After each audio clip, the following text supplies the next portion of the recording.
All right, and we are live. Hello, everyone. Welcome to the Avatar: The Last Airbender podcast, Book One review of Episode 6 to Episode 10. So I'm here again with my buddy Jax. Jax, Hello, it's me, Jax. I'm yes, back again. Jax is back again. So yeah, we are here basically just to continue our series discussion of this amazing series that we both love a lot. And yeah, I think you know what? Let's just get right into it. Let's go. So I want to preface the entire episode Yep. by saying that my parents made steamed corn earlier, Okay. and I've come upstairs now eating this bowl of corn. And when you started the stream, I just realized I don't have a bowl of not a bowl, a bottle of water here with me. Oh no. So we're off to a great start. I'm gonna be adjusting. I'm gonna be clearing my throat every now and then, but I think I should be good. I'm just gonna put it aside while I get through this because this is the wordiest bit I think Yeah, of the and show. yeah, I So mean, I'll start us off. yeah, you can start us off, and then we go into the next episode. You can quickly run and get a bottle of water. Yeah. Okay, so we're gonna start off by just talking about the plot points of the different five episodes that we're gonna be Yes, we reviewing are. today. So we're going from episode 6 to episode 10, starting with episode 6, titled Imprisoned. So in this episode, Aang, Katara, and Sokka sort of set up camp near a small Earth Kingdom town, and they suddenly realize that they've got no food. And this is when they run into a young airbender practicing in the forest. He's practicing his earthbending tricks and Earthbending. all Yep. that. And they find out later that this guy's name is Haru. So, in hopes of finding food in Haru's village, they chase him there and they find out that the town is actually being occupied by the Fire Nation, and earthbending has become forbidden over there by the Fire Nation soldiers. So, despite warnings from Haru's mother, Katara then convinces Haru to try and save an old man that they found trapped in a mine using his earthbending. But the same old man then comes back to turn Haru into the Fire Nation. So Katara then, she's feeling bad obviously, devises a plan to try and save Haru by getting herself arrested for earthbending. So she uses Aang and Sokka to help, and she essentially fakes earthbending by getting Aang to blow up a rock on her command. Eventually, she reaches the Fire Nation prison, which is a metal sea fortress that's impervious to earthbending, and she finds Haru and his long imprisoned father. So the father's kind of like a big figure there amongst the prison crowd. She also discovers that all of the prisoners have basically like lost hope because they aren't able to bend anything in that area, Yep. and so they essentially have just given up. So Katara finally successfully leads a rebellion when Aang and Sokka come down by getting Aang to blow up a bunch of the coal that is at the base of the fortress outside because the coal can actually be used by the Earthbenders. They can manipulate the coal. Um, of course, at first they were a little bit hesitant, and a lot of them had lost faith. But Haru was the first person to step forward and actually try attacking the guards. And eventually, when his father joined in, all of the Earthbenders basically get inspired to jump into action. Towards the end of the episode, all the Earthbenders escape after battling the Fire Nation guards, and they manage to overthrow them. And they return to their occupied towns with plans to rebel against the Fire Nation occupation. So Haru ends up thanking Katara for reuniting him with his father. And after leaving, Katara realizes that her mother's necklace is missing. And we see right there at the end of the episode, Prince Zuko, still hot on the tail of Aang and his gang, finds Katara's necklace. So we know that he's kind of on their tail and he might catch them soon. Yep. Exactly. So yeah, swiftly moving on to episode 7. So this is actually the first of a two-part episode. It's the first time we've had this sort of episode since I guess the beginning of the season, which I would consider episode 1 and 2 a two-parter. So this episode, Winter Solstice Part 1, The Spirit World. So Aang and the gang, they are flying on Appa, and as they fly over a forest, they see a scar, basically a patch of burnt up land in the forest. And they land at this area, and Aang, he starts getting emotional over the fact that, all of this happened, all of this destruction happened during his absence, and the fact that he just doesn't know how to be the Avatar. So this is also coming off from the previous episode, uh, 2 episodes ago when Bumi had advised Aang. So this is all sort of like wrapping up into one right now. At the same time, Zuko, he he is insisting on following the Avatar's trail, but Uncle Iroh, instead, he wants to relax in some hot springs. And Zuko gives him a chance just to relax a little further, but Iroh ends up slipping off and he gets left behind by Zuko by mistake. Back to Aang and the gang. So the villager finds Aang and he brings a group of them to his village, which is actually having an issue right now, and it's a very weird issue that basically only the Avatars can solve, in which their village is getting attacked by an angry spirit called Hebai. So they inform him that the villagers, they basically inform Aang about the approaching winter solstice, which basically blurs the line between the spirit world and the human world, and that is what they think is actually causing this destruction and mayhem to happen. And they request his help to save the villagers who were captured by the spirit. Back to Zuko and Iroh. Iroh gets attacked and actually gets captured by some earthbending soldiers, and they immediately recognize him as Iroh, the Fire Lord's brother and the Dragon of the West. Zuko, coming back to search for Iroh, finds out that his uncle has gone missing, and from the earthbending that he sees, he realizes that he has been captured. Back at the village, Aang, he tries to unsuccessfully face the spirit monster that actually came into the village and starts causing more destruction and mayhem. And after a small fight between Aang and the monster and the spirit monster, Sokka gets captured by the spirit Hebai. Aang tries to give a chase, but he accidentally ends up in the spirit world itself.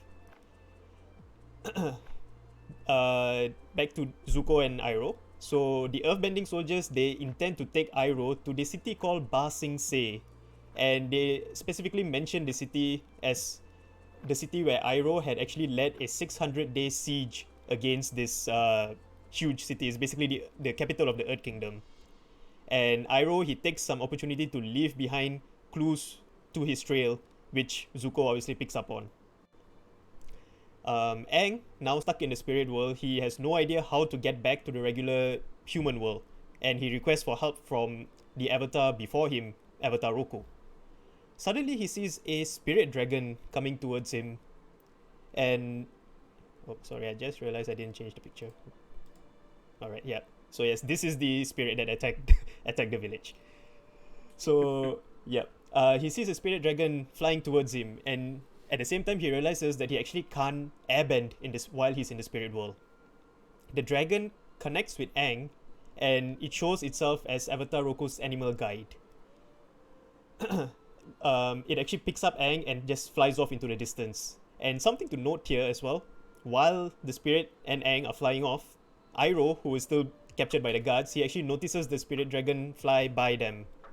And Iroh, taking that as an opportunity, decides that he wants to try and escape from his captors, but unfortunately he doesn't succeed. At the same time, Zuko, who's still chasing after Iroh, he notices Appa flying in another direction compared to where he was heading to search for his uncle. But ultimately, he decides that his uncle takes more priority and chooses to go after him instead of the Avatar. The Spirit Dragon, it actually brings Aang to a Fire Nation Avatar temple, where he sees a statue of Roku. He can't actually talk to Roku, but the dragon shows him a vision of a comet, and that he can only talk to Roku on the day of the winter solstice, which happens to be the next day. The dragon then returns Aang into his body, and Aang returns back to the village. Meanwhile, the earth-bending soldiers who had caught Iroh, because of his recent attempt to escape, they decide that they need to crush Iroh's hands to prevent him from firebending. But Zuko arrives just in time to save him, and both of them defeat the soldiers together. Back in the village, Hebai, the spirit monster, returns and starts attacking the village again. But Aang actually realizes at this time that the spirit is the spirit of the forest which was partly burned down. And he manages to calm it down, mainly due to the fact that he showed the spirit that even though the forest has been destroyed, life is still taking place. New seeds will still grow into new trees. And the spirit understands this, and he leaves the village and returns all the people who were missing, including Sokka. Aang and then tells the gang about needing to meet Avatar Roku during the winter solstice next day at the temple on the crescent-shaped island, which just so happens to be in the Fire Nation. Yeah. Back over to So Jax. to follow up from that, we've got episode 8. So episode 8 is known as the Winter Solstice Part 2. Subtitle is Avatar Roku. So this is the episode where we finally get to meet him. So after settling things with the forest spirit, Aang, Katara, and Sokka set out to travel to a temple on an island in the Fire Nation, which is the essentially the fire temple where Avatar Roku's statue is. And this is so that Aang can talk to Roku's spirit. So the three of them managed to evade a bunch of fireballs at a Fire Nation blockade on the ocean, and they bypassed this blockade, which was actually led by Commander Zhao, which we've seen in the previous books. In the previous chapters. Zuko, this entire time, was pursuing them very closely, and eventually manages to get through the blockade as well. He was meant to be arrested by Zhao, but Zhao let him through, despite Zuko being banished from the Fire Nation. So this we find out later is because Zhao wanted to follow Zuko and to try and beat him to get into the Avatar. When they finally reach the temple, Aang, Katara, and Sokka discover that the fire sages who guard the temple are no longer loyal to the Avatar, but over the generations they've actually become loyal to the Fire Lord. And so the sages begin to attack them, but one of them proves to still be loyal to the Avatar. And I believe his name was Shum. And this fire sage leads them back to the temple sanctuary. Huh? Yeah, I think so. Something along those lines. The name. It was something along those lines, right? Yeah, Shum. And so they take them back to the temple sanctuary where the statue is kept. And so at this, they reach another obstacle because the door, much like the door of the air temple sanctuary in the southern air temple, which Aang was able to open by himself, this door has to be opened either by a fully realized avatar or by 5 competent firebenders who are able to blow fire at all 5 pipes on the door in order to open it. And so Aang manages to trick the fire sages by making them think he was inside, by doing a little shadow play with Momo, and the fire sages end up opening the door for him, and after a little kerfuffle, he gets inside. Zhao arrives, and he basically intends to apprehend both Zuko and Aang, and so he gets Zuko, and then after that, he's waiting outside for Aang. But once he's inside, Aang finally manages to see Avatar Roku as he appears to him. And Avatar Roku talks to him about a comet that Fire Lord Sozin used to begin the war in the first place, like 100 years ago from when the current timeline is. And basically, the Fire Nation had used that comet to harnesses the power of that comet to enhance their bending and become more powerful. And by basically doing blitz attacks on other nations, that's how the Fire Nation ended up getting so much dominance. And so Avatar Roku warns him that the comet will actually return by the end of the coming summer, and this will give the Fire Nation the power to finish the war with another brutal assault. So in that time, before the end of the summer, Aang must master all 4 elements, and he must defeat the Fire Lord before the return of the comet. Roku's spirit then manifests inside of Aang's body because Aang tells him that he won't be able to defeat everybody outside, and Roku said, I can only help you so much, and so he manifests his spirit inside Aang's body, and he ends up repelling Zhao and his forces with an absolutely insane display of fire bending, which destroys the entire temple, which allows Aang, Katara, Sokka, and Zuko to finally escape on Appa. Yep, and that insane display of firebending is what you can see on the screen as well with that screenshot of Roku. Mm-hmm. Anyhow, moving on to episode 9, which is called The Waterbending Scroll. So the episode starts off basically with Aang freaking out about the fact that Sozin's comet is coming, and he has to master all of the 4 elements by the summer of next year. So Katara decides that, she's going to teach Aang what she knows for now about waterbending. And they decide to find a suitable spot with a huge river nearby and decide to start training there, while Sokka ends up cleaning Appa's feet. So Katara teaches Aang, but he ends up picking up everything much more faster compared to her and learning newer techniques more easily compared to her, and this sort of starts annoying Katara. In the meantime, with the other storyline with Prince Zuko and Uncle Iroh, so Iroh suddenly decides to change Zuko's ship's direction to go to a nearby port, and this was because he had lost his Lotus style for a Paisho game. Zuko is really annoyed by this, but he still goes ahead with his uncle's intention anyway. Back with Aang and the rest, they go back to a nearby town to replenish their supplies. So Katara, she finds a waterbending scroll from a pirate ship, which, well, they can't afford. They decide to leave at Katara's behest, but the pirates suddenly start chasing after them, and we have a whole scene of them running through the village. And our dear friend, the Cabbage Man, makes another appearance here. I have a feeling, you know what, Zuko should actually be following the Cabbage Man in order to find find Aang and the rest. Yeah, He exactly. seems to be always where Aang is, and yep, his cabbages got destroyed again. Hashtag my cabbages. So Aang manages to fly them out of there, and they find out that the reason the pirates were after them was because Katara stole the waterbending scroll. And Sokka, he isn't really too happy about it, the fact that she actually did this. Iroh and Zuko, they actually end up at the same marketplace where Aang and the rest just were. Iroh, he couldn't find the Lotus style that he was looking for, but he buys a lot of other random items. But more importantly, they actually end up meeting the same group of pirates that were chasing after the kids, and they decide to team up and go after them. So back to the gang, Katara gets really annoyed basically by the fact that Aang is learning waterbending much more faster than her, using the waterbending scroll, and she actually lashes out at him. She, of course, ends up feeling bad, but she sneaks off in the middle of the night to go and practice waterbending on her own so that she can catch up. And this actually leads Zuko and the pirates to finding her and capturing her. So Zuko, he tries to reason with her to reveal the location of Aang, and he does this by using her mother's necklace, the one which he picked up from the previous episode. But of course, Katara, she wouldn't give up Aang's location, and in the end, they do still manage to find Aang with the help of the pirates, and they manage to capture Aang and Sokka.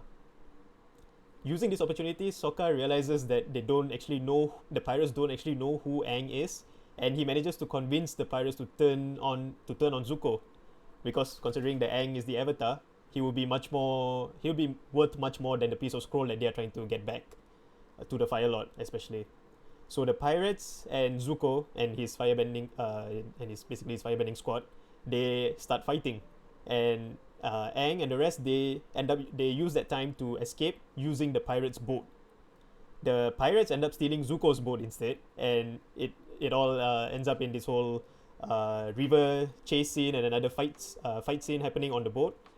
And the boat that Aang, Katara, and Sokka are on almost falls off a waterfall, but they manage to stop it thanks to their waterbending. The boat ends up getting knocked by Zuko's boat, and right before they actually hit the water, Appa flies in to save them and catches them to safety. Katara, she apologizes to Aang, and Sokka ends up revealing that he still has the scroll on him. So they decided, since they have it, they're just going to use it anyways. Also, regarding the Lotus style that Iroh was looking for, we end up finding out that Iroh had it in his sleeve the entire time. Moving on to the next episode. One of my favorite plot twists in TV show history ever. Yep. But yeah, moving on. So this is the final episode for, of course, today's discussion, and it's Jet. Jet, the little. So many words can be used to describe Jet. I don't like Jet, but we'll get into that later.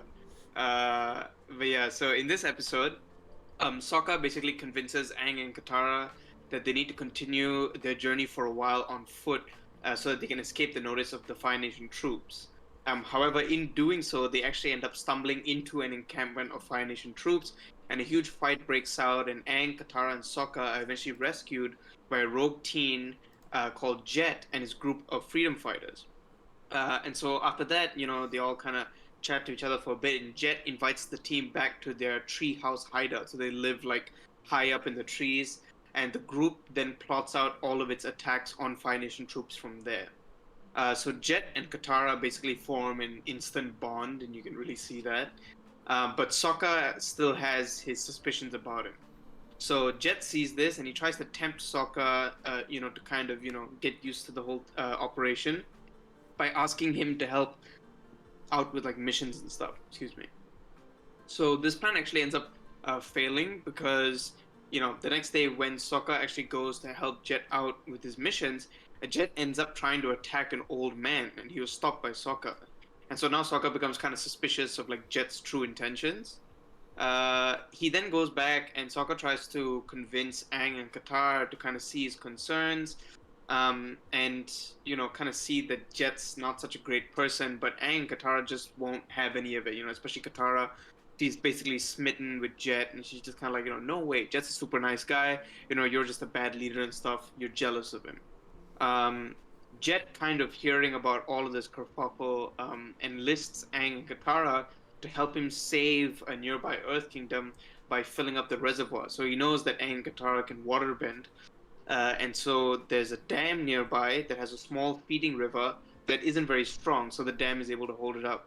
And Jet's plan was essentially to activate some of the water geysers to fill up the reservoir and to break the dam, causing it to overflow and overrun the village, drowning them and essentially destroying both the innocent civilians and the Fire Nation garrison which are stationed there. And so once Aang and Katara start filling up the river, Jet basically tries to deal with Sokka by getting some of his henchmen to kind of walk him into the forest. But eventually Aang also becomes wise of the plan that's being put into place, and he and Katara begin to fight Jet.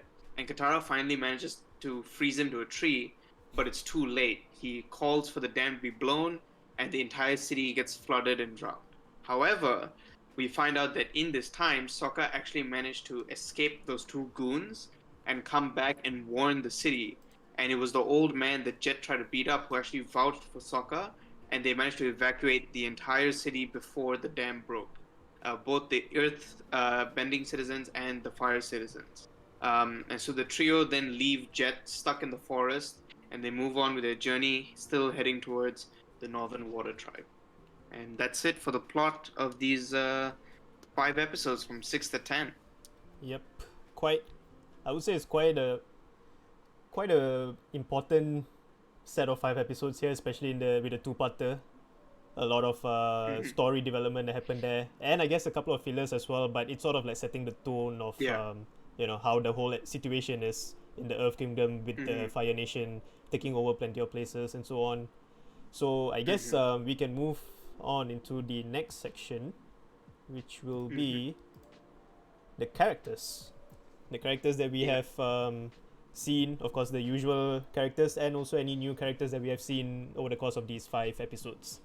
So I guess I can start off first with of course the main character. Go ahead. Aang.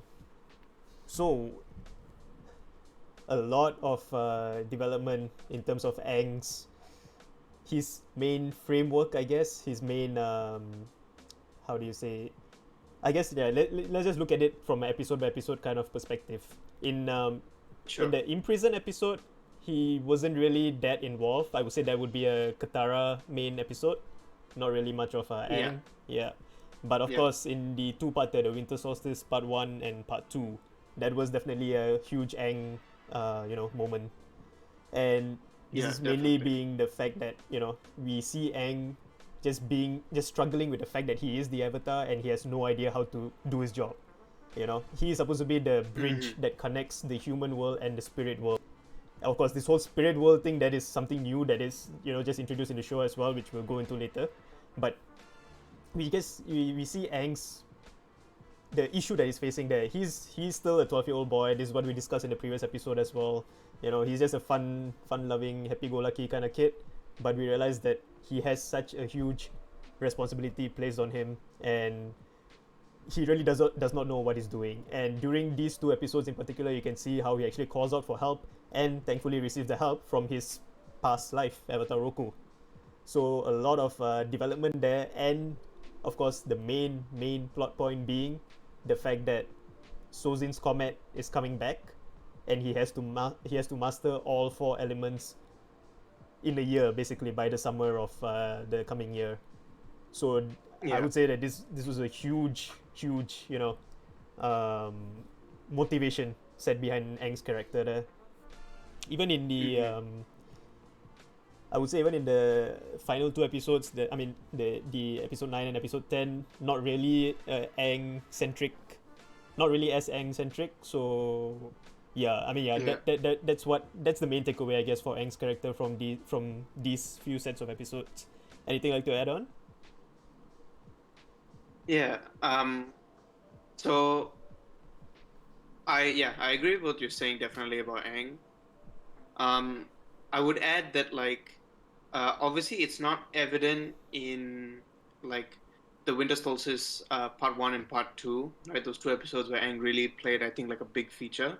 Um, but you can see again like that kind of thing that we mentioned before with I think it's like yeah, in episode six, right? You can see that like Aang is still kind of in his own dream world. You know what I mean? Like Yeah, when Katara and Sokka are trying to get him to listen and like trying to get him to actually help out with their fake Earthbender plan to get Katara, arrested. Like Aang's kind of aloof and he's in his own world. And I think even in episode 9, the waterbending scroll, the moment like Appa jumps into the water, the first thing that Aang wants to do is just jump into the water. But he forgot the reason why they stopped in the first place yeah, is so that he can try training his waterbending. Um, so I think he's still in that phase now where it's like he hasn't really um he's still struggling with his role, I guess, as the Avatar. But like you said, this set of five episodes was really important because you finally get, I guess, like a goal to the show. Like in the first yeah, five episodes, right? From Aang's point of view, it's like, yeah, I know I'm the Avatar. Okay, there's a war going on, but like, there's no kind of place to like begin. Like, what do I do? Where do I start? The Fire yeah. Nation is In the this first five episodes, it abstract was more entity of of like people. their main focus was, oh, I need to get to the Northern Water Tribe. I need to learn waterbending. That was like the Hmm. main thing, and Yeah, up to this point, that was what we thought where the show was going as well, until this Winter Solstice episode. exactly. And like the thing is as far as we can see so far, right? There's no real sense of urgency per se. Like we know there's still a war going on, but we haven't actually seen the war, Yes, and exactly. we know how bad it can be. But like we're not seeing like active war. We see a lot of taken over territories and people just kind of being like, you know what, okay, you know what I mean? Yep. With the Fire Nation just kind of taking over, a lot of them just kind of giving up. And so it's like from that point of view, I guess for Aang, after waking up after 112 years, he kind of sees this and he's just like, okay, well, I guess I got to do something about this. I'm gonna go learn water bending, but like there's no urgency to it. But this, when Roku tells him that, like, yo, you only have a couple of weeks, basically, you only have a couple of weeks to go around the world to these different places and learn and master these techniques so that you're going to be ready and powerful enough to face Ozai when, Sozin's Comet comes around, face the entire Fire Yep. Nation when Sozin's Comet comes back around, and sort of explaining the gravity of the situation. Like, this is what started the war in the first place, and this is going to end the war unless you do something about it. So, kind of really nailing in that importance to him, adding on to what Boomy's already told him before. I think it's good because it finally, they've given Aang the starters, like that block that runners push off of at the start of a race. Yeah. They've given him that block. Like It's like, like now like you've kickoff got plate this. kind of This is thing. your deadline. This is your goal. Yeah, it's your purpose now. So now you got to push off of this, and from here, I think is when you can best judge the show on how they've developed his character, because now we know here he is in his infantile stage, lost and barely able to do anything, and he's supposed to get to a point where he can face Fire Lord Ozai. So now you kind of have a reference of like, okay, kind of by book 3 or book 4. Actually, I forgot how many books there are in the show. Is that book Book 4? three. 3, right? Okay. So yeah, by the end of book 2, maybe it's kind of like, yeah, at that point, if Aang is still like immature and being like, I don't want to be the Avatar, it's like, okay, well, now you've dragged it on too long. You know what I mean? You're kind of wasting my time here. So I think that's always good to see. Besides that, one thing I just thought was interesting was that I think in the first five books, in one of the episodes, I think it was Kyoshi Island, they kind of showed Aang being kind of an attention seeker with Katara. I just thought it was very interesting that they didn't really show him being very like jealous or anything when Katara was like smitten with Jet. Because she was just all over him, just kind of like, oh my god, it's Jet this, Jet that, and Jet would never do that. And Aang just kind of joined in. I honestly thought, based on what we know of his character already, that he would have kind of been like, hey, Katara, I'm also pretty cool. I can chew grass too. You know what I mean? But Yeah, there yeah. wasn't any of that. He was just kind of being a kid and being like, yeah, Jet, you're awesome. I love living in a tree. Did you know I used to live on a mountain? You know what I mean? I guess he So was yeah. still in Besides that that, sort of mhm. like that sort of stage in mind, I guess, in terms of like exactly like what you said. He doesn't realize that his crush Katara is actually like kind of interested in Jet. To him, it's like, oh wow, these guys are living in the Yeah, treehouse and it's super yeah, cool, that kind of thing. yeah. Yeah, exactly. Um, but yeah, I think honestly, besides that, there's not much else. The biggest thing for me was definitely the, you know, especially the Avatar Roku episode. Yeah. But second best to that for me, in terms of Aang's character, has to be the spirit world. Also, of course, based on what I know about Avatar from the Legend of Korra series, it was very nice for me to see again how they've kind of kept that continuity about the Avatar and his role with the spirit world. That was also very interesting for me. But yeah, I mean, that's pretty much all I have to say about Aang. There was also actually one part that I thought that was like a nice contrast of seeing at least at this point in the show, that Aang is the hero, and you know how his character Right. is, and Hmm. there was one point in one of these episodes. I thought I noted it down, but I think I forgot to note down which episode exactly it was, where they show Fire Lord Ozai, or at least like just the silhouette of Fire Lord Ozai, and he's literally like spitting fire Mm. out of his mouth, and at that point you Right. realize like Yeah, yeah, yeah, this is the yeah. guy that he has to fight. So it's like Yeah. it's like such a contrast, this fun loving little kid and this dude who's like breathing fire literally. So I thought that was very This interesting. absolute Yeah. Yeah, this bald goofball just like rolling around town, not knowing how to do anything. And there's a fire-breathing man, a possible fire-breathing enemy. It's crazy. Yeah. Uh, but yeah, okay. Moving on from Aang, unless there's anything else you have to say about Aang. Nope, go ahead. All right, we'll move on from Aang. I want to talk about Katara a bit because I feel Yeah. like, especially in the imprisoned episode, Yeah, there were a they few kind Katara of centric maybe bring her episodes. out of her shell a little bit this time, right? Yeah, Yeah. exactly. Um, for me, that was good. I like that because I felt like in the first five episodes, she was kind of not really there. Like she was there in the sense she was like, "This is Aang. I found him in ice."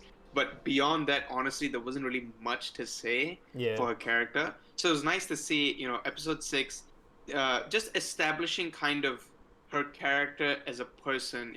You know, the three of them are clearly set up to be good people, right? There's that you can't stock Sokka is always played out to be like this kind of like, oh, I don't care about anything. I just care about, beating up the Fire Nation. But like at the end of And the day, he's food. also a good guy. He has morals and stuff like that.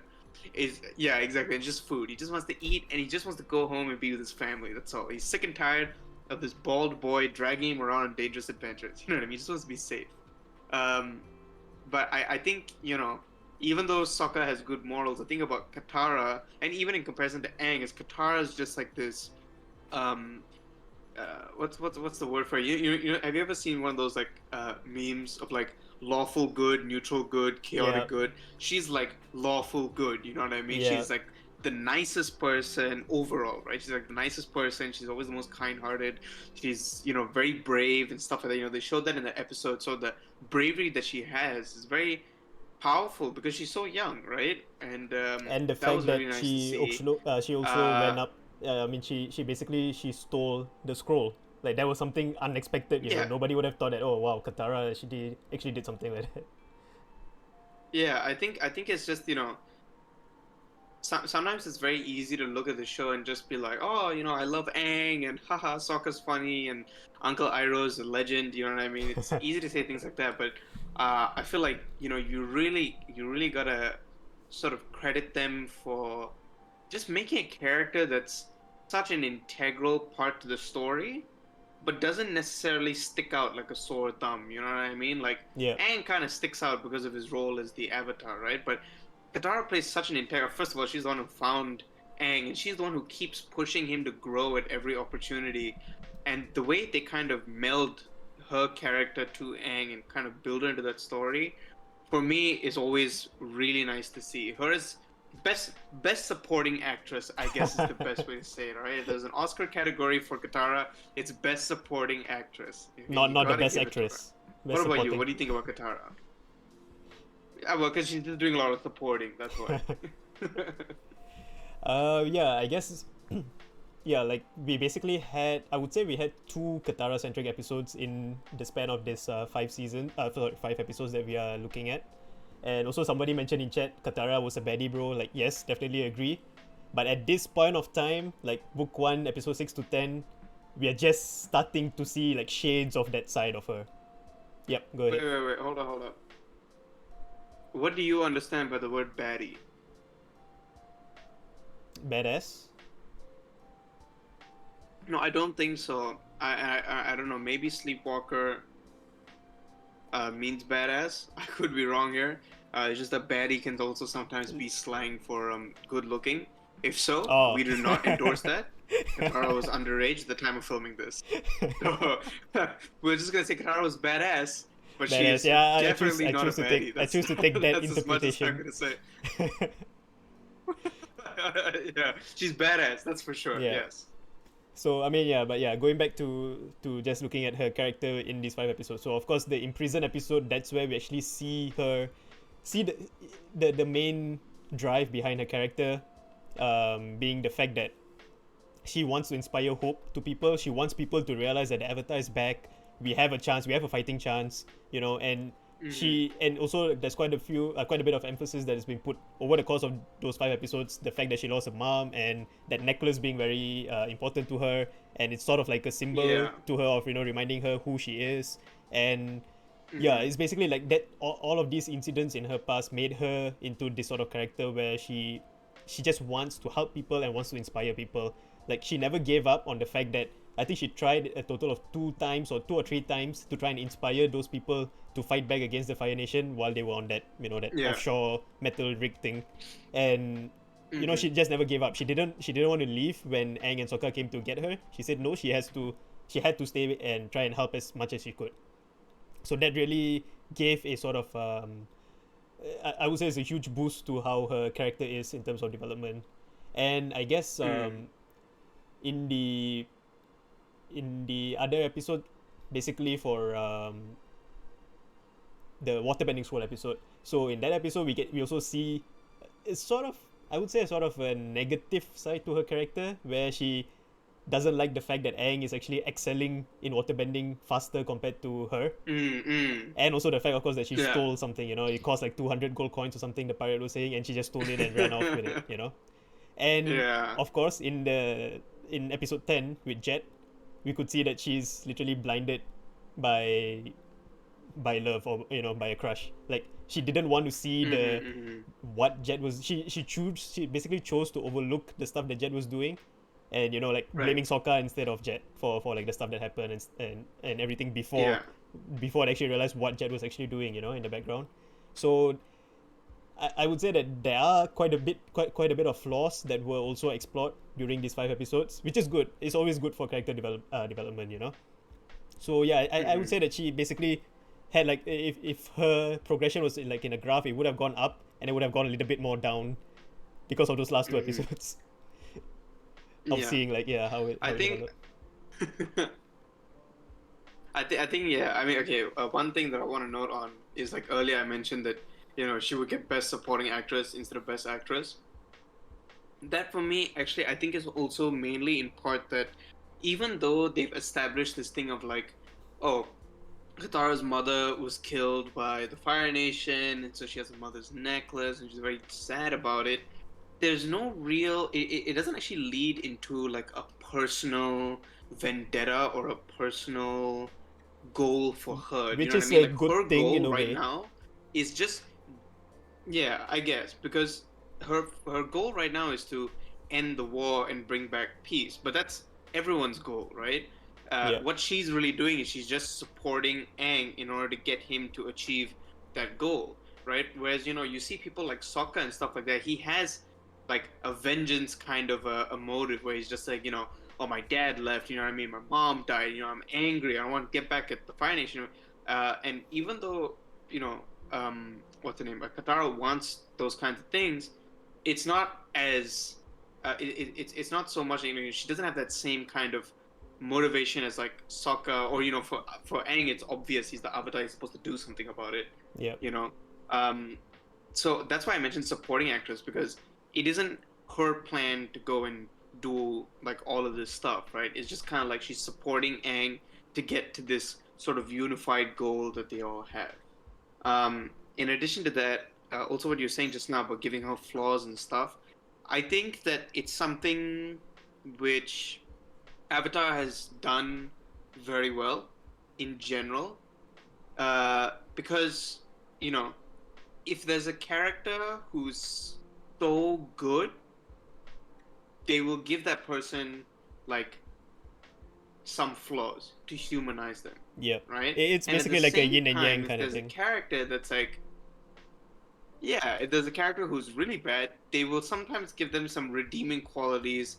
to kind of bring them back up and to kind of keep a balance. Not necessarily with every character, but even to kind of jump universes here again in Legend of Korra, in that series, Tenzin, is supposed to be this wonderful, amazing master of airbending who's teaching, Korra airbending.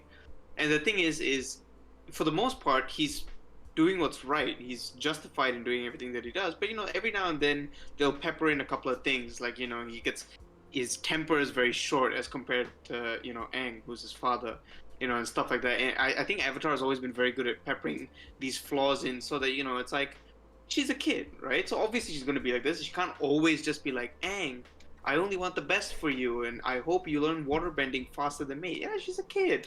You know what I mean? Yeah. It's Yeah. exactly True. like if you brought your younger cousin like to play video games with you, and all of a sudden they just started kicking your ass like really bad. You would be so annoyed. The whole time you just be like, oh man, I've played this game so much longer than you. You know what I mean? Like that just kind of that annoyance. It's there. You know what I mean when you're young. Yeah. So yeah, I agree. That was nice to see. Okay. Yeah, I got nothing else to add for Katara there. I think quite a well-rounded, I guess, development that we saw in these 5 episodes. Hmm. I'll move on to Sokka. So there's actually quite a bit that uh, I was actually thinking of talking about Sokka later on in a different session of the podcast. But basically, like I guess in just as a general gist of it, Sokka is basically the guy that you go to when you're having problems. from from what I can see Hmm. from like Hmm. basically every episode. I guess except for the Winter Solstice Part One episode because he got captured by the spirit. But like in the imprisoned episode, Hmm. they needed to figure out how to get Katara captured, and he came up with the Hmm. idea of getting the air vents working, using the air vents to Right. their advantage, to make it look as though Katara was earthbending. And then in Right. the Winter Solstice Part Two, he was the one who came up with the idea of actually using those fire blast things like in to open the door, like those fire Yeah. explosions Yeah. using that powder or something like that. So it's like he came up with that idea and he was like, oh yeah, my dad used to do this kind of thing. And that sort of thing, like it's something that nobody would just come up with. Is like his sort of ideas that he just pulls out, and it didn't work, of course, but it was a great idea, and the fact that it didn't work also sort of helped them because it made it seem like as though it did work. And that's why the fire sages decided to open the gate in order for them to actually. Oh, hi, Eshbal 2000. Thanks for the follow. But yeah, so the that's sort of what triggered the fire sages to open the gates, and that helped Aang to actually go in and meet Avatar Roku. And in the Hmm. Yeah. waterbending scroll episode, the fact that Sokka was the one who actually sort of berated Katara for like stealing the scroll, and he basically knew what was going on between Aang and Katara with like the infighting between them about who's learning waterbending faster, that kind of thing, and he was sort of like the usually he basically took on Katara's role for that episode of being the moderate, like being the guy in the Right. middle Yeah. kind of thing. And of course, it all Yeah. comes to a bigger conclusion in the Jet episode. Mm-hmm. Sokka being the only guy out of Aang and Katara, compared to Aang and Katara, in actually seeing what Jet is actually doing, and he gets into trouble for trying to stop Jet from basically causing genocide. You know, and Yeah. like to me, like there's such a huge I don't know whether development would be the right word, but you basically get to see Sokka as he is, how his actual character actually is. So Mm-hmm. I mean, these 5 episodes were great for Sokka, I would say. That's all I can add now. Later on, I'll talk more about it. Yeah. I think, for me, first of all, shout out to Ashball 2000 for Wow, recognizing my Rocket League playing that's ability. a big flex over Thanks, there. bro. Uh, yeah, for me, Sokka. Sokka is one of those characters that sometimes flies under my radar. You know what I mean? Because again, it's kind of like the thing I was talking earlier about, like Katara, right? It's like sometimes because they're a supporting character, it kind of slips your mind a little bit the role that they're kind of playing. I think you highlighted it really well. Like these, like 5 episodes, Sokka was absolutely carrying. You know what I mean? He Yep. was full on carrying in a lot of these episodes. Where Katara is, I think the kind of um, emotional and intellectual guide for the group. Sometimes Sokka can just be the physical support of the group. You know what I mean? And just kind of being there to help them out and bail them out sometimes. Um, Seen especially, yeah, like you said in episode 10, where he basically comes in clutch. He saves the entire city by acting pretty much on his own, and sort of saving Aang and Katara from being complicit in the mass murder of like an entire town. Yep. So yeah, I mean that's just I don't really think there's much else to say about Sokka besides the fact that again they established that he is a good person, just like Katara. It's the way they were raised. They're just good people. Sokka can sometimes come off as a little bit brash, a little bit childish.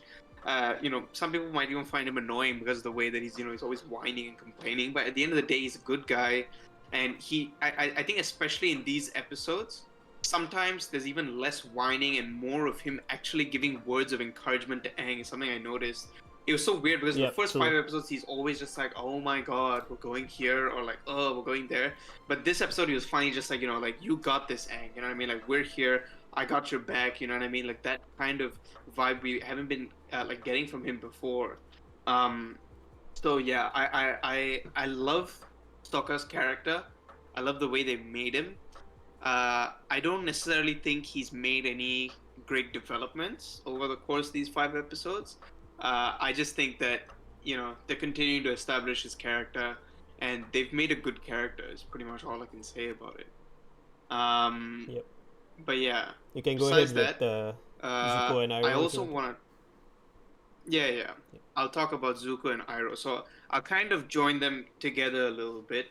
Not just for the sake of time, but also because generally for these 5 episodes, I don't actually have much to say about Zuko or Iroh. For me, it's very simple. Zuko, the one thing that stood out to me was the choosing his uncle scene, which I Yep. believe was in episode. Ooh, which one was it? Mm, That was ooh, was it the in prison? Imprison episode. Yeah. It was the imprison episode. No. Oh no, Imprison episode, sorry. It we was only see Winter him at the end. Solstice. Winter Solstice Part One. Winter Solstice Part 1, right? Yeah, okay. So, yeah, in that episode, they clearly show that scene where Zuko sees Appa flying and he knows that's going straight to Aang, which is like, this whole time has just been his, like, the only thing on his mind, right? Like, it's just Yeah. like, gotta get Aang, gotta get the Airbender, I gotta bring him back, I gotta prove myself, my honor, and this and that, and blah blah blah blah blah. It's, it's all we hear from Zuko, and then finally, when given the chance to actually just chase after Aang, or to go after his uncle and save him, we see that he makes the option of going to chase after his uncle, which I think is huge for him in establishing a redeemable quality. Because, Yep.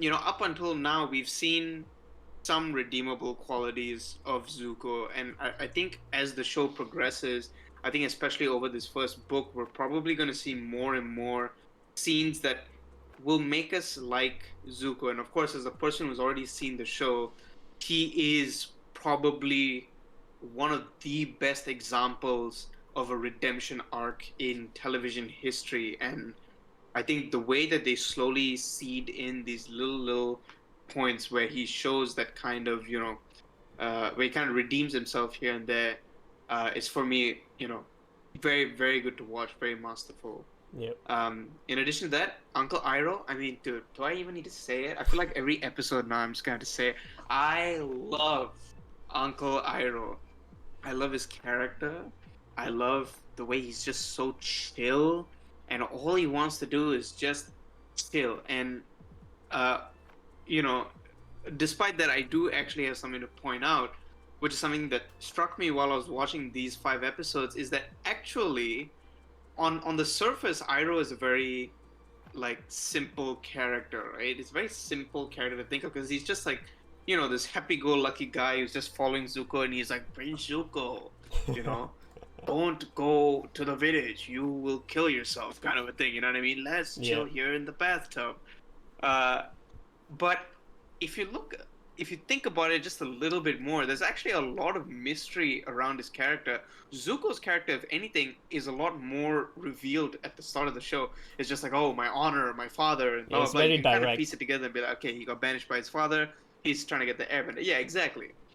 But with Uncle Iroh, it's very interesting because, when he gets caught by the Ba Sing Se guards, they point out that he's the so-called Dragon of the West, right? Which is this, can we just say it, absolutely badass name, okay? Dragon of the West? Oh my god. He's called the Dragon of the West, okay? Which also, by the way, I don't actually remember if they do this in the show, but I would have loved to have seen the Dragon of the North, South, and East.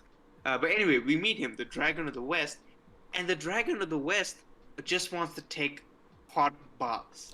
The Dragon of the West, who once did a 600-day siege, almost 2 years consecutively on a town, right? Not a For town, almost the 2 capital years, of the he Earth laid Kingdom. siege to this town, It's the which freaking clearly, capital.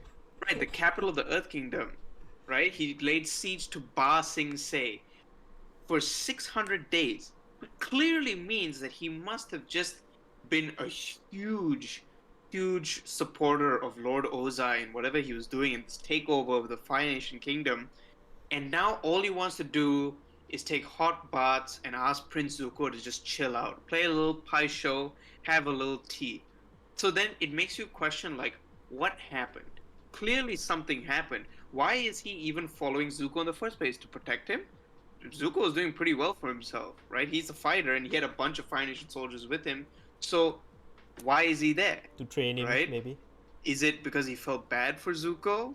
Yeah. Does he, maybe it's training, but it makes you question, like, does he maybe have some sort of personal stake in whatever this is? Like like Zuko's kind of kicking out from the Fire Nation. Did he somehow feel affected by that? And is that why he decided to follow? Is that why now when he's caught by Earthbender soldiers, he doesn't even care?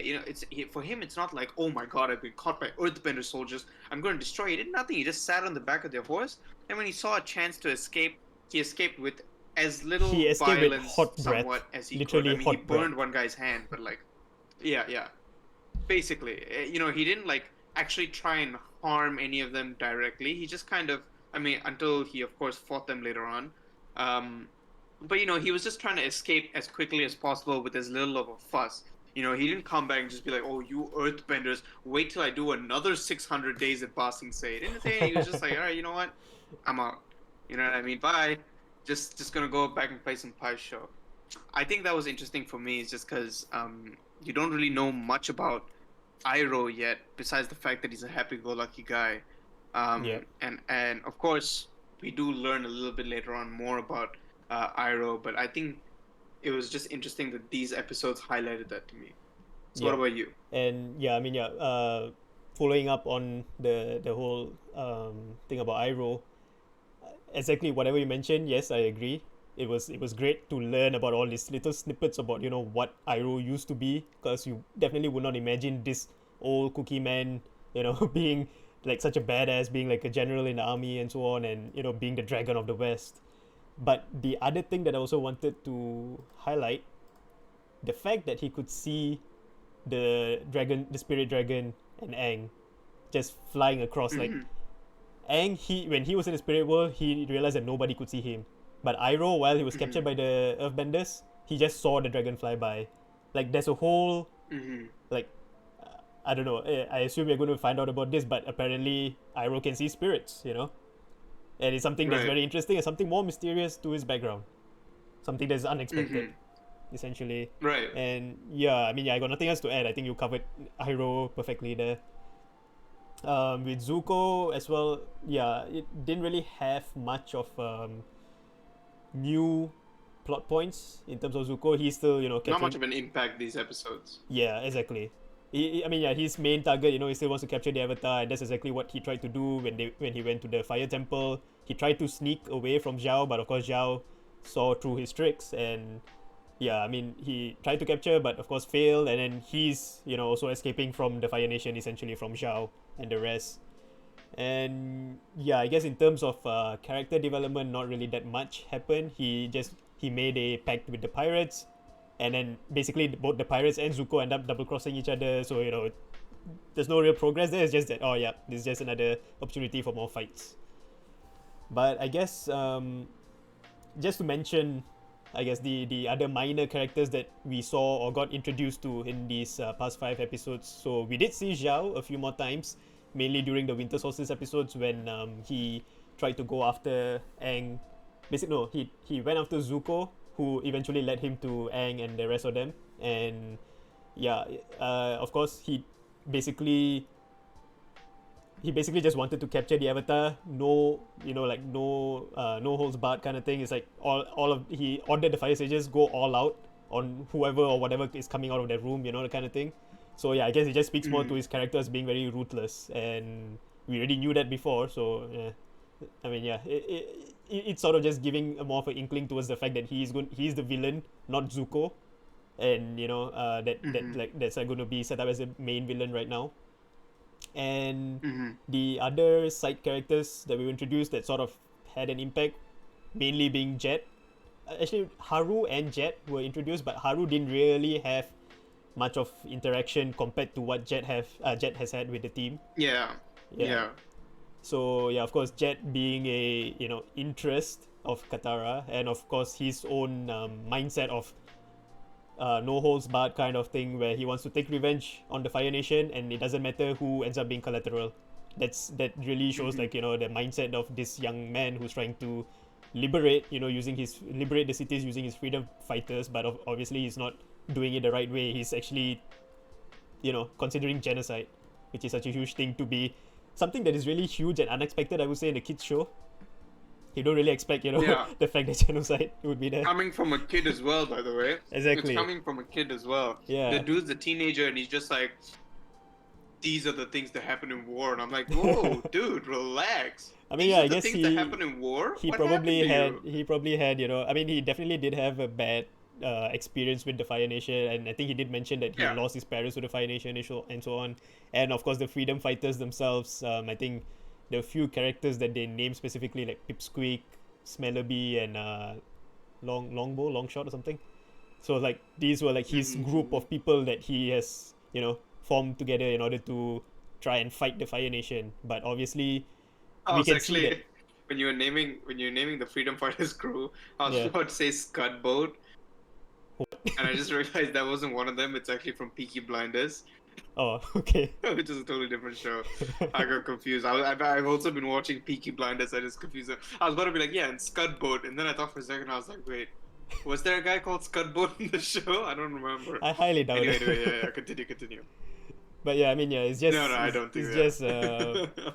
just meeting these additional characters. I don't know whether if they would make another appearance. I assume not, especially in Jet's case, considering they, at the end of the episode, they basically had a fallout with the team. So yeah, I guess it's just like one-off side character kind of thing.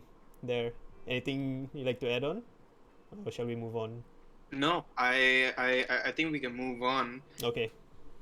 to talking about our likes and then our dislikes about the show. Obviously, start with the likes because I don't think we really have much to say, in Yeah. sort of opposition to the show. Um, Go ahead. so okay, so I'll go first, I guess. So for me, likes just small things that I picked up throughout the show because if I'm being honest, a lot of the things that I liked about the show had to do with the cinematography, um, especially within these 5 episodes, which of course I'm going to cover later on in the cinematic section of the podcast. But right now, just for likes, I just picked up like just a few things that just kind of made me smile or just made me go, haha, you know what I mean, laugh a Yeah. little bit. Yeah. So for me, the first one was that interaction between the Fire Lord guards in the not Basing Se, the water sea fortress The prison. Yeah. in the episode number 6, Imprisoned.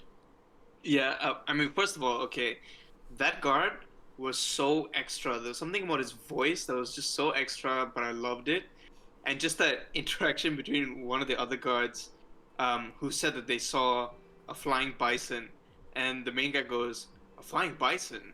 Was it a buffalo or a bison?" And the other guy goes, "Well, I'm not sure what the difference is, but it's not really the point, is it, sir?" And it just Yeah. made me laugh because, like, like obviously from their point of view, it's been so many years since anybody's seen a flying bison.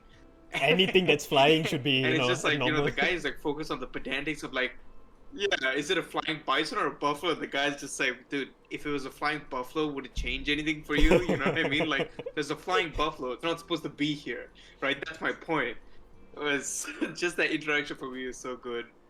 The Earth versus Fire fight in the prison. Yes, I agree. really like that, the Earthbenders versus Firebenders, but I am gonna bring that up again later in cinematics. Besides this, Iroh chilling in his hot tub, which he heated up using his own nose steam. Yep. I just love that image.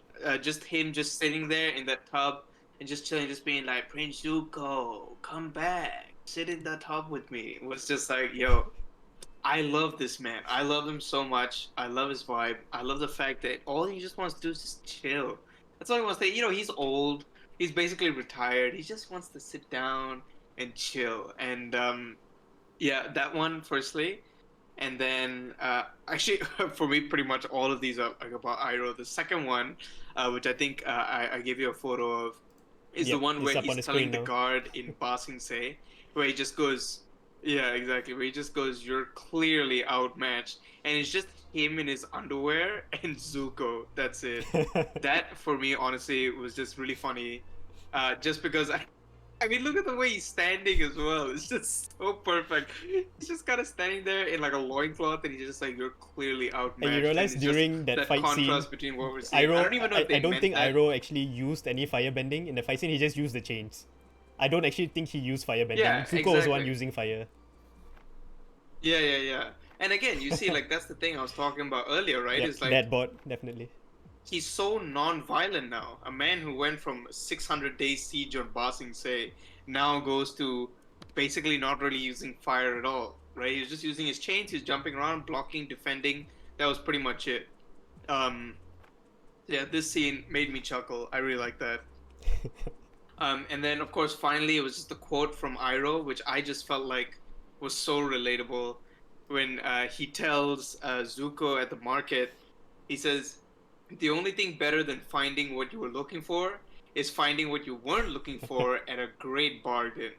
And that, I mean, if that's not just the most relatable shit you've ever heard, man, dude, it's just I mean, it's so true, right? Sometimes when you go outside and you go shopping or something like that, it's like, okay, you know what? I want to go and I want to look for like this pair of shoes, and you go out and maybe you find it, maybe you don't.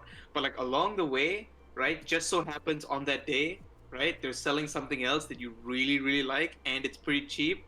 That is just an even better feeling. It's like, oh, if I'd come on like any other day, I wouldn't have got that. You know what I mean? Yeah. Just that feeling. It was so relatable, and it was And just he so bought a funny that lot of stuff. that scene, especially because Zuko is like so pissed off. He bought so much stuff. I was wondering about that, like where are they getting all this money from, right? And it's actually also something that I've been wondering about in general. Like, how did they get this boat? How did they get those guys? How are they getting all this money? I mean, Like, is he is getting still, funds from his dad? yeah, I mean, no, Zuko is still he is still the prince of the Fire Nation, but he is a banished Hmm. prince, but he's not been like disowned by Ozai, Right. He basically, Ozai sent him Okay. away Yeah. on an Yeah. impossible task of, capturing the Avatar.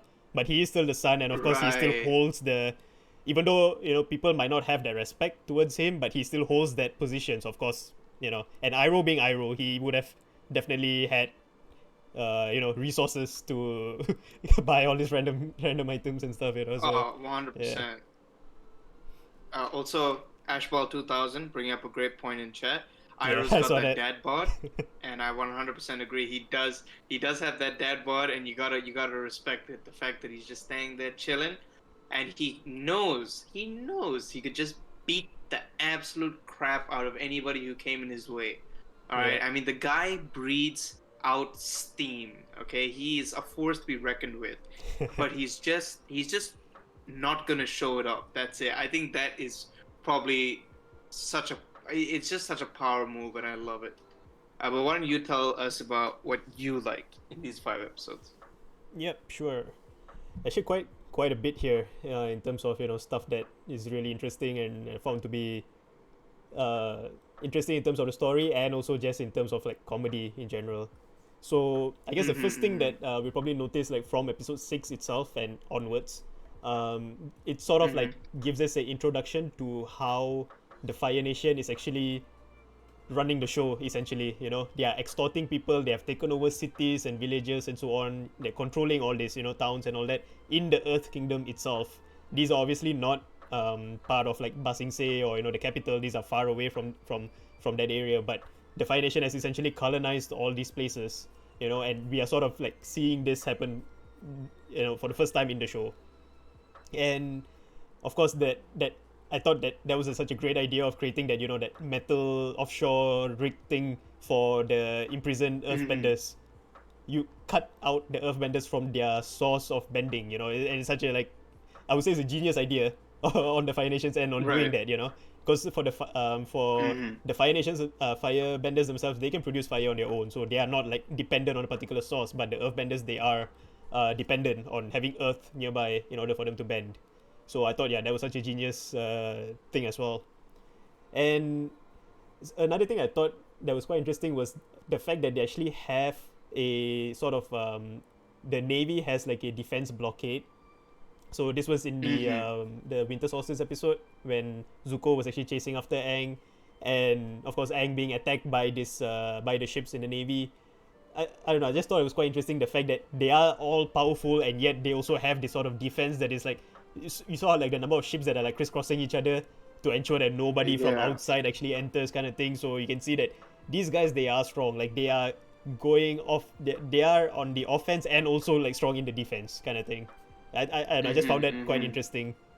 And also the main thing from those episodes were the fact that, about the fire sages, about the temple in general, the temple that is dedicated to Avatar Roku on the crescent shaped island. Like, Mm-hmm. it was just such a cool scene. I actually wanted to get a picture of that island, but I couldn't get it in time earlier. But it just looked Mm-hmm. very cool. There's like a freaking volcano Yeah. that's like blowing up and lava just like streaming down the surface and stuff. I thought that was like great. And of course, like one of my major um, likes, I guess, about this set of 5 episodes, the fact that we get that full backstory about Sozin's comet and the Mm-hmm. task that has been set upon Aang. Like, I don't know, to me it's just like such a huge step compared to what we have seen so far in the previous like 5 6 episodes. Like, it Yeah. basically set the tone for the entire show moving forward, and I thought that was great. And meeting Avatar Roku himself, the Avatar before Aang, and him telling Aang about what happened all those 100 years ago. The fact that somehow the Fire Lord at that time, who was Fire Lord Suzin, he used the power of this comet. I don't know how exactly it was done, because the comet was of course flying by, you know, in the sky, but apparently he used the power to Right. go on Yeah. the onslaught. So something very Mm-hmm. interesting, and something that's like sort of like foreshadowing the eventual thing that we are going to be coming up to, which is fighting the Fire Lord before this comet hits, because once the comet is hit, then apparently they're screwed. The kind of thing. So it's like, Yeah, yeah, giving us something to expect. exactly, yeah. and and yeah, I guess the other thing also would be regarding the whole spirit world. Like, this was basically the first time we've actually seen something related to the spirit world. And the show Avatar itself is very, just the name itself, Avatar, is very interconnected with like spirits and stuff. It's very um for lack of a better word, spiritually inclined kind of thing. So the fact that we actually Mm-hmm. see Aang getting trapped in the spirit world, and then him being in the spirit world with Avatar Roku, I thought that was very cool to see. That was like a huge plus Yeah. point, and I'm really interested to see more about it, because I know that there has to be more. The fact that again, Iroh could see spirits, that I feel like there's like some more story there that would be explored later on. And Mm. yeah, I guess the other thing was like just specific dialogues that I found to be quite funny. So like in the Imprison Yeah. episode, when Katara was doing the fake earth bending, which was actually Aang just blasting Mm-hmm. air through a vent. So the rock just rises up in the air when Katara is doing the motion, but Momo is sitting there right under the rock with his hands up in the air, and the Fire Nation soldier is like, "That lemur, Yeah. it's earth bending." you know, it's sort of like a moment that just makes you laugh out loud, kind of thing. It's just a simple Yeah. joke, but like it takes you off guard. And I think another dialogue that I found interesting. Sokka. I think this was probably when Aang was practicing the waterbending moves. So he accidentally got Mm-hmm. splashed by Aang with a giant wave, and then Sokka's like, "My life Right. was Yeah. Yeah. my Yeah. life was hard enough when you were just an airbender, and now you're a waterbender." And it's just like Exactly. gets it even harder for him. And also another line from him, Mm-hmm. when the pirates are capturing, they captured Katara, and they are trying to capture Aang and Sokka as well. And they actually capture Aang, but they left Sokka alone. And then Sokka's like, "Oh, what? I'm not good enough to be kidnapped."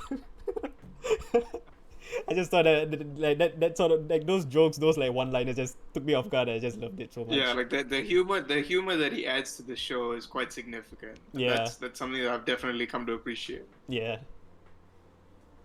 And also that specific line, I think earlier you mentioned this as well, when I put up the picture of Iroh and Zuko fighting the Earthbenders. So like the soldier was like, Mm. "Give up, you're clearly outnumbered," and Iroh was like, "That's true, but you're clearly outmatched," and that just shows like how badass he is. And also that one line in that pirate episode as well. Can Iroh says like, "Can't you stop fighting to see that your boat has sailed?" And Zuko, he is like, "We don't have time for your proverbs, uncle. It's not a proverb. Your ship has literally set sail."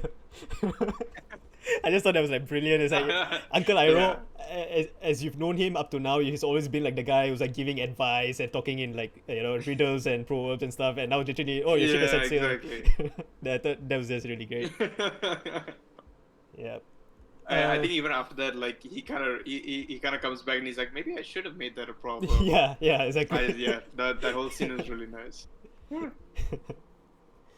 And Um, I guess, yeah, going on to the dislikes, I just mentioned just a couple of mhm. things that I thought I just sort of had a little bit of an issue with. Not to say issues, just something I thought to mention mainly for this particular section. So one thing I noticed, the basically the entire episode of episode 6 in prison, the animation in that episode, I don't know whether if it was like a Netflix thing, or was it actually an issue with the animation. It just seemed kind of choppy. The some of the Mhm. scenes were like quite stuttery, a bit blurry. I don't know whether you experienced the same thing as well while watching that, or whether if you noticed it. Like I sort of noticed it, especially I thought after like the first 5 episodes, after the first 2 episodes mainly, the animation was quite well done. But then I noticed this Mhm. particular episode had that sort of issue again. But then after that, from the Winter Solstice episodes onwards, it seemed to be fine. Then yeah, it seemed to be just going back to normal. So yeah, nothing else there. And the other thing that I also noticed, so actually this I just noticed while during my rewatching of the show. I never noticed this before. Do you realize that the old man that got trapped in the rock slide in the imprisoned episode, he is literally the Mm-hmm. same character, or at least the same looking old man that was caught by Jet. The face I and the actually facial did not notice features. that. Yeah, like I just noticed. I was like, you know what? It looks exactly the same. Like I guess maybe they're just reusing characters. Like I realized one thing: Yeah. a lot of the Fire Nation soldiers are reuse faces, which of course I Mm-hmm, can't blame them. mm-hmm. Most of these soldiers, like, they're either there in the background or just there to deliver one line. So of course I understand that. Right. Yeah, Yeah. but yeah, I don't know. It sort of like just Um. took me out of that immersion in a way where I realized, oh, wait a minute, this is the same old man, isn't it? Yeah, yeah, but yeah, that's all I Right. had Right. in terms of like dislikes, so to speak. Anything on your end? Not particularly, but I'll kind of use this as an opportunity to kind of talk about what your dislikes were, and then kind of transition into the cinematic section. Sure. Because Yep. for me, I didn't particularly notice anything specifically choppy about the animation in prison, but I did notice that, of course, like every now and then, like the quality just didn't seem like at its usual level Yep. for me. So maybe that was it. I didn't particularly notice it being choppy, but yeah. And of course, besides that, the point where you said like they're using like the characters like the same design and stuff like that. I think from an animator standpoint, I can 100%. Actually, I say that like I'm an animator. I'm not, but I can understand why they would do such a thing, just to kind of like save on time. You know what Yeah. I mean? Yeah. Like, okay, it's just going to be a background character, like you said. He's got one line, and it just makes the whole process easier. And especially considering that this is so early on in their first season, right? It's just book one. For them, it's like the pressures on to kind of maybe make this good story, and so at the same time, for them, it's like making good background characters isn't really a focus right now. You know what I mean? It doesn't matter what the hell the background character is. We just got to make this a fun and interesting show for people to watch, right? Just sort of keep it going. I think, I didn't really have any particular dislikes, but talking about animation, right? On the Yep. topic of animation, the cinematics for me in these episodes, the action and the fight scenes, I loved it. And yet, it still caused me just a little twinge of pain in my heart. Especially, I think the first time I noticed it was Okay. the Earth versus Firebender fight in episode 6 on the Water and Sea Fortress, right? Okay. Sorry, Water and Sea Fortress. This The sea metal fortress. for bending sea fortress. The metal sea fortress. Yes, on the ocean. I don't need to. You know Another what? another Hold up. English moment Give me for a this second. stream. Let me start again. Another English moment. The metal sea fortress, right? Where the earthbenders and the firebenders fight, right? Specifically in that section, when I was watching it, just that scene where the fight starts, right? Haru throws the first shot. The firebenders try and attack him, and then his father stops it with a huge wall of coal, right? And then after that, basically everything goes, haywire. Everybody starts throwing coal and fire and coal and fire. And I was watching that scene, and all I could think about was, if this show was made today, exact same plot line, exact same story, nothing changed except the animation. Oh my god, it would look insane. It would look so good, like just slightly more realistic. You know what I mean? Because the animation was so simple, right? Like usually when there's a shot, it's just kind of an establishing shot, and then you see the fight. It was only later on, I think there was another fight, when Zuko and Iroh are fighting the guards from Passing, so you start seeing a bit more transitions. I think also with the fight between Katara and Aang and Jet in episode 10, you see more transitions. But in that first fight in episode 6, there's not a lot of transitions, but I know for a fact that in today's animation, for today's standards, maybe we would have seen, in my head I was just imagining like a shot where they just zoom in to an earthbender picking up a rock and then throwing in slow motion, and then like pan quickly to a firebender stopping the shot and then returning it, and Yeah. that kind of movement in the fight scene, that dynamic cinematography that we see from a lot of media and a lot of movies and stuff like that today and TV shows, we just don't have in this show. And the thing is, I can't even fault them for it because it was a different time. They were probably on a much lower budget. The animation that they were going for was a simple one, and Yeah. so they're limited by that. Yeah. I mean, these were the And mid yeah, that was 2000s, just one so thing about the cinematography. Yeah, exactly. So, but on that note, okay, on that note, progress, because obviously, like I said, it's a pain in my heart, so it's kind of a dislike. But really, what I wanted to talk about was, first of all, the Earth and Fire fight in the Metal Sea Fortress was just absolutely. It was okay. I don't want to call it absolutely insane. That's giving it a little bit too much credit, but it was good. It was really good fight. I think it was very well coordinated. I think it was very good because each time they show action, for me it adds a lot more to the show, because the rest of the show is just kind of this emotional journey, and the sort of somewhat physical journey of them across the world to fight this villain we haven't seen yet. So sometimes peppering in these action scenes in between, for me, adds a lot of enjoyment to watching the show. um, in addition to that Earth and Fire fight, the fighting scene between Zuko, Iroh, and the Earthbenders from Ba Sing Se, yep. and the fight between Aang and Jet. For me, those fight scenes felt a lot more fluid. They started using more transitions. There was more sort of cohesiveness between the shots, and it just felt fun to watch. Almost like when I was looking at it, I was just like, "Yes, you know what I mean. This is, this is a good fight. It's insane. It's high octane. I want to see what's happening next."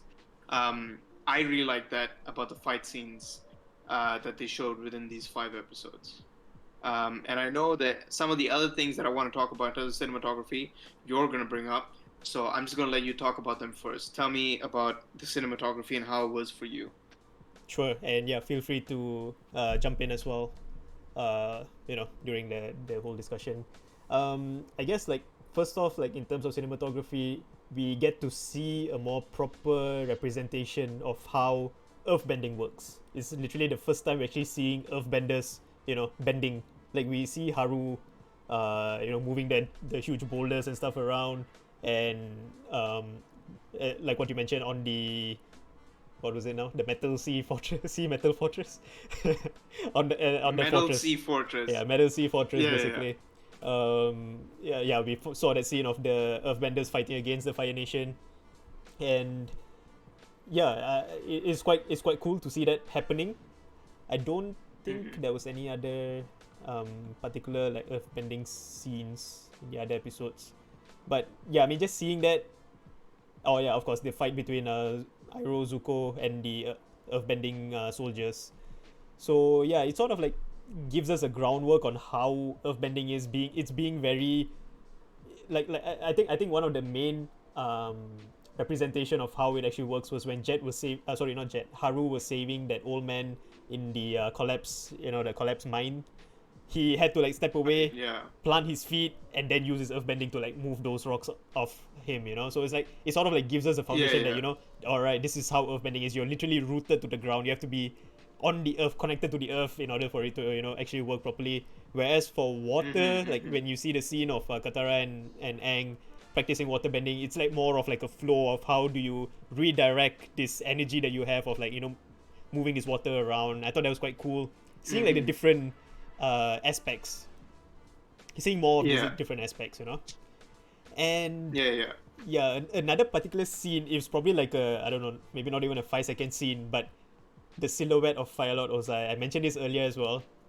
I don't know. I just Mm-hmm. love that scene. It sort of embodies the fact that this is the big bad, but we are not showing him to you. You can see him. You can see him breathe fire out of his mouth, but we're not actually showing his face. We're not showing his body. You can just see that he's like this badass dude in the shadows, and It's that the suspense. Yeah. exactly, yeah, and it just works so well. Yeah, it just works Mm-hmm. so well with like all everything that's happening here in the show, and yeah, I guess moving on from that, we also get a view of how the spirit world is like from a cinematic point of view. Of course, I think the first view of it was like Aang just being invisible. Like that's one version of the spirit world.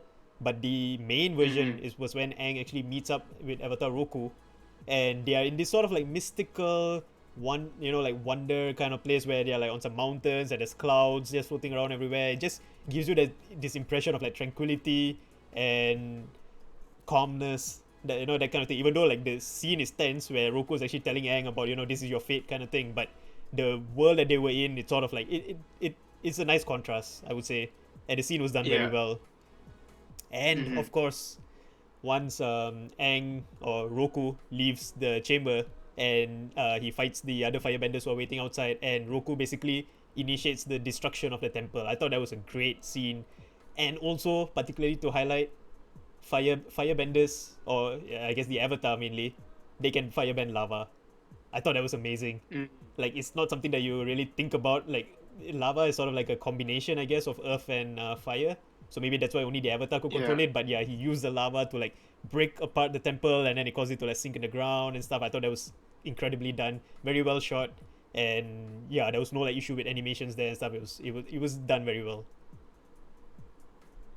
Anything else you like to add? I I could not agree with you more, honestly. That scene for me was so intense and so amazing when the doors opened, right? Yeah, And it's like this kind of fire, and Zhao is like standing there, and he's kind of like, what the hell's going on? I'm gonna beat the shit out of this small bald boy, and then boom, smoke clears, right? And it's freaking Avatar Roku, the guy who's been dead for 100 years, standing before you in all of his glory.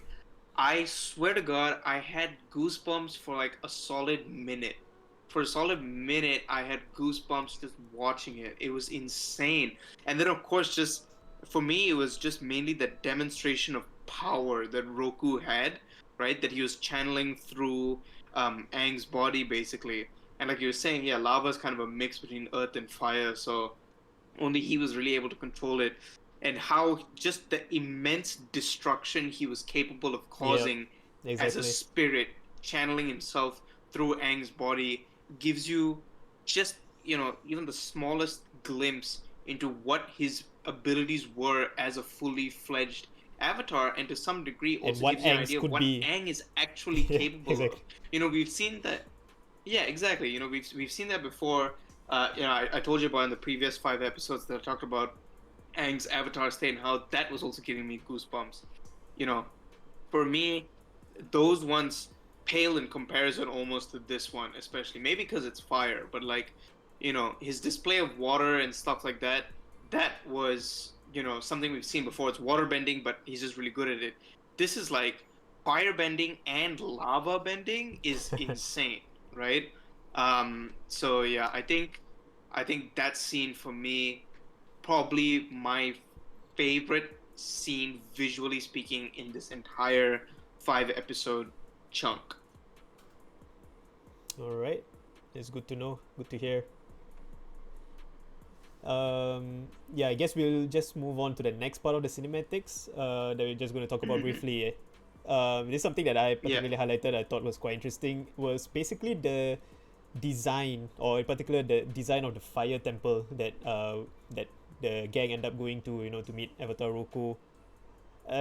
It sort of like it sort of gave me like the impression of it has like a pagoda like structure. It's very Mm-hmm. what was the word for it? I had it in my mind just now. Shinto design. I guess it's a sort of like Japanese kind of design. I'm not sure if it's Shinto Right. or Yeah. Yeah. yeah, but yeah, I mean basically it has like that sort of I design, can't and we help you can there. see. Alright, it's alright.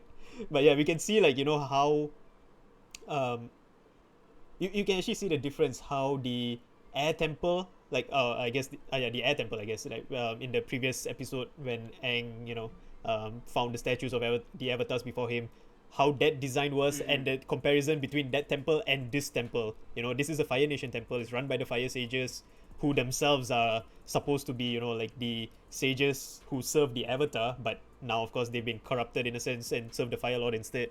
But yeah, Mm-hmm. it's just that it sort of it gives a very interesting vibe as to how this world is and how the different nations they have their own different types of like construction and how they design buildings as well. We get to see a lot more of that, I guess, in these chunk of episodes. And something in particular Yeah. was the locks to the chambers in these temples. Like Hmm. if you remember in the air temple in the previous episode, um, that could be opened by Aang directly, I think. And it was like, these like Yeah, yeah, concentric circles of like it was like conch shells kind of. It looked very like it looked very elegant, looked very smooth. yeah. But you compare that to Like a this big lock, tuba. yeah, essentially, you know. And you compare that to this lock where in this fire temple, and you need 5 powerful firebenders in order to actually open it, or you need one strong avatar, in order to open this particular door. And this is like a very Yeah. menacing kind of door. You can see like the shapes itself were like, I think it was like lions.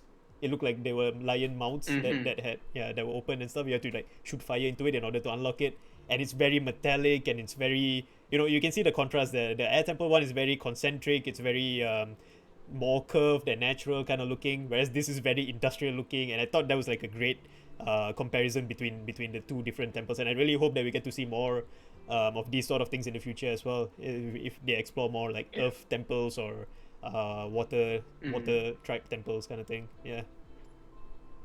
Yeah. I think yeah, I agree with you on that. I really like the difference in design.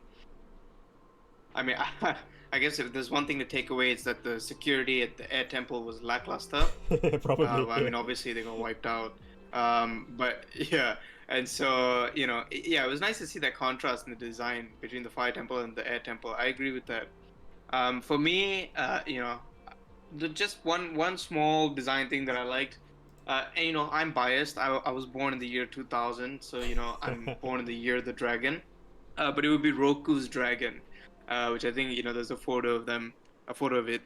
But Yep, yeah, it's up I now. just really like that dragon. I also just kind of like the way that sometimes that dragon would just kind of stare at Aang and just kind of grunt. I like that. You know what I mean? Because a dragon is supposed to be this majestic creature, and it doesn't really speak to Aang, and so or it doesn't speak at all. And so Aang just kind of like he's just like, well, I don't know where to find Roku, and the dragon's just like, ugh. And he's like, okay, jumps on the back of the dragon, and then they fly off somewhere. Yeah. Uh, but yeah, I love the design of the dragon. And I guess just in general, some of the aesthetics, the differences that you can kind of see in between like the different nations. One thing that I wanted to say is I love how each nation has an aesthetic and they don't stray from it at all. You know what I Yeah, mean? yep. Like It's very standardized. Earthbenders, the Earth citizens are all like, yeah, they're all like sand and green. You know what I mean? Sand color and green color. And then Fire Nation is red. In fact, so red that the inside of the Fire Nation temple, when you get there, right, the Fire temple, it's all It's all red. Like red, even yeah. the air is red. When you walk through, everything looks like it's in a red filter. Yeah. Um, of course, the Water Nation tribe, they live on water, so everything is blue. The ice is blue, the water's blue. You know what I mean? Everybody just kind of sticks to their colors. It's weird. It's like a sports day or something. Is what we're watching. Some like primary school sports day. It is like 4 houses, 4 colors. So yeah, I just thought that's another interesting aesthetic that they always bring. Um, Also, even between each avatar was also interesting to me. Uh, you see, so far we've seen Avatar Kyoshi, from the Kyoshi Island episode. Yep. We've seen Avatar Roku as well, who's the Fire Nation's avatar, and he was there. What was it, like 100 years ago? And so just to see the kind of differences, like Avatar Roku was wearing like the Fire Nation robes, and he had like the pin in his hair, and it was sort of very neat. And Kyoshi had that kind of a mask type makeup on with the her hair in buns and everything like that. I just think those differences between them is always very nice to see. They're very distinct, basically. Yep. You can tell just by looking at them like And which Aang being nation a they're airbending from. avatar as well. So yeah, yeah, exactly. Aang being an airbending avatar, he's wearing the typical airbending outfit, and he's got that arrow on his head that lights up. Um, I think if there was anything that I want to know, is whether or not what lights up on the other avatars. For Aang, it's the huge arrow on his head and the ones on his arms. Yeah. But all we've seen so far with the other avatars is just their eyes. I think it's the So why eyes. is Aang the only one with some weird special tats? Yeah, well, Maybe it's I think a it would be special cool thing if, for airbending some of them had avatars. like different types of tats. Yeah, I wish I could see like maybe a Fire Lord avatar who just has like a dragon's head surrounding, so like the bottom of the dragon's jaw here and the top of the dragon's head like here, So and it's then like a it like helmet. lights up, and then his face just in the middle. Yeah, essentially, yes, a little avatar dragon helmet for him. And then if it's a earthbender, maybe it could just be like a mountain, something like that, just Just- kind of just a square block, like a like this, Minecraft I don't block. know. But yeah, it's a Minecraft. It's just perfectly square. Kind of comes off of his face a little bit. It's just exactly his face, like framed like this. But yeah, that's pretty much it for me for design. Okay. I think we can start talking about our rankings. Yes, Our sure. favorite I'll characters, put up just to the kind of conclude this. title for it now. Mm-hmm. Alright, go ahead. You can start off with your ranking first. Yeah. So I mean, this is interesting because I know off the bat we have different opinions. I think. About Oh wait, this. sorry. So I'll start Just from my lowest to ranking. just to notify anybody who's still watching right now. So basically, what we are doing here is we are ranking our favorite characters, mainly our top 3 characters from these particular 5 episodes. So what we do is the character that we like the least, or I mean, I guess not to say like the least.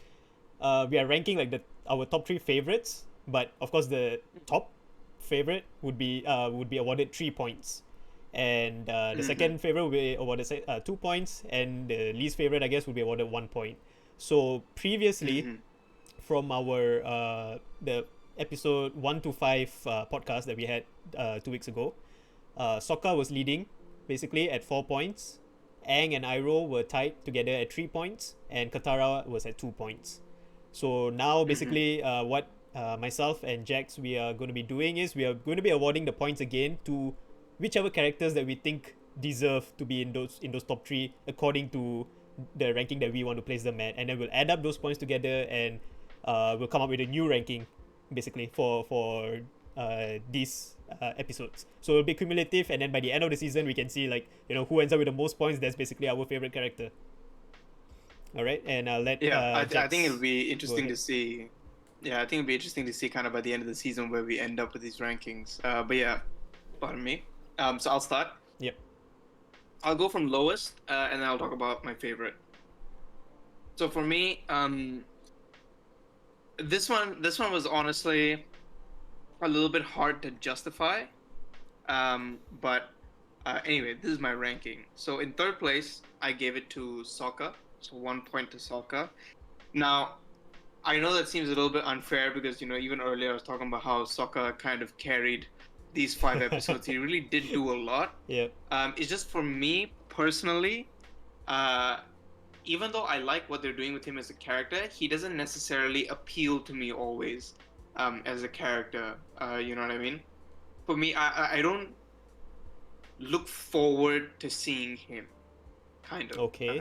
In every episode, he's not the highlight for me, which is why I had to give him credit somewhat. So I did give him third place. Second place, this is even harder to justify, is Katara. But the reason why I did this is just because I feel like it was good that in this chunk of 5 episodes, they kind of gave her more of a role to play, and they're sort of establishing a bit more with the character. They're giving her more of a plot line to work with. And I really liked that, and I really liked seeing more of Katara and more of Katara's personality and how she's actually so integral to Aang's story. So that's why I gave her second place, so 2 points for Katara. And finally, for first place, I think it has to be evident at this point, it's got to be Uncle Iroh, because, bless that man's heart. He is just a gem for me. I love everything that comes out of his face. Anything and everything he says and does is a blessing in my eyes, and is a treasure for me, honestly. I love the man, and yeah, I just had to give him my first place spot and 3 points. on to you. What's your rankings? All right. So yeah, basically just to recap on your end, Sokka at third place, Katara at second place, and Iroh at first place. So Iroh gets all the full 3 points from Jax. All the glory. Yep, all the glory. So for me, I'll go from lowest to highest as well. It Mm-hmm. For third place, it was actually quite tough.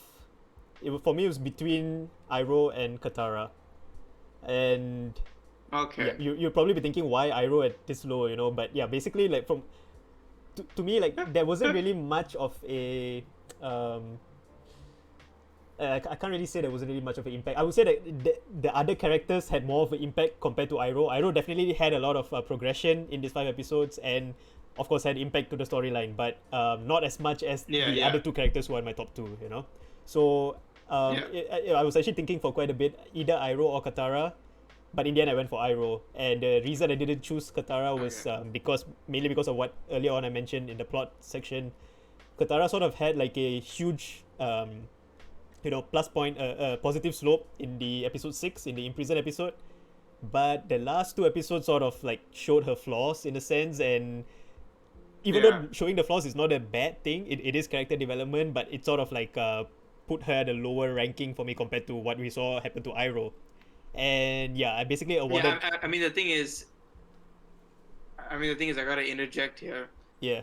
We don't gotta justify ourselves to anybody watching this thing because this is all our opinion. So No, no, it could even be the smallest thing. Like Katara said she didn't like apples. I love apples. You know what I mean? So boo down. You know what I mean?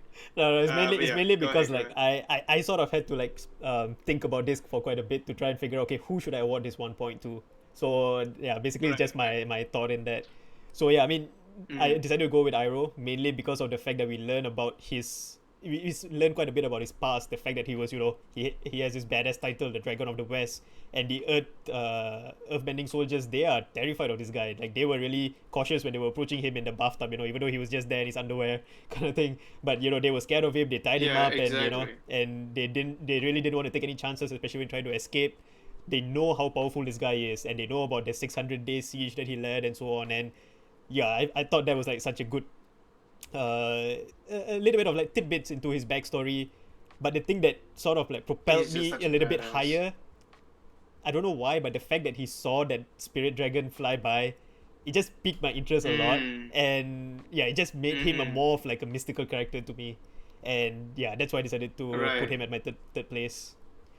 For my Mm-hmm. second place, I actually awarded this to Aang, 2 points to Aang. So I realized that you didn't choose Aang in this time for your top three, but yeah, I decided to actually I did award not my know. 2 points to Aang, and this was mainly, I guess, this is mainly because of the fact that we now see the the challenges and the struggle that Aang has actually got to go through, even though it seems like he himself doesn't still grasp the situation that he's in. But we actually can see the fact that Right. he has to learn all four elements. Something that even Avatar Roku had mentioned, that it took me years to master all four elements. And then it's Yeah. Yeah. exactly what Yeah. Aang repeated, and then it was like, and then Roku was like, "Oh, but you've done it before," so and actually like a smirk kind of thing. It's a bit weird, but okay. But what I mean, yeah, he has that knowledge of these elements from his past lives and so on. And the main Mm-hmm. thing is the fact that this whole thing about Sozin's comet coming up in summer, and he only has up to that point of time to learn all these elements and then fight the big bad himself, the Fire Lord himself. Like that Mm-hmm. sort of Mm-hmm. like propelled my uh I would say my interest and my connection to Aang, in a sense. Like he's this kid who's been tasked with such a huge job, and we knew that from the first 5 episodes. But in these 5 episodes, we realized how important it is. The fact that we can Mm-hmm. see, the Earth, the Earth Kingdom territory being taken over by the Fire Nation. We can see their effects and so on, and we know that all of this is actually falling upon Aang himself to try and figure out how to solve this situation. And yeah, basically Right. that's why I decided to award my 2 points to him. And Okay. my my number one for this week, for these 5 episodes, Mm-hmm. I gotta award it to my Mm-hmm. my boy Sokka. I actually My boy, I my G. Yeah, my G, man. This dude, man, he I would say in all the episodes he actually played such a huge role.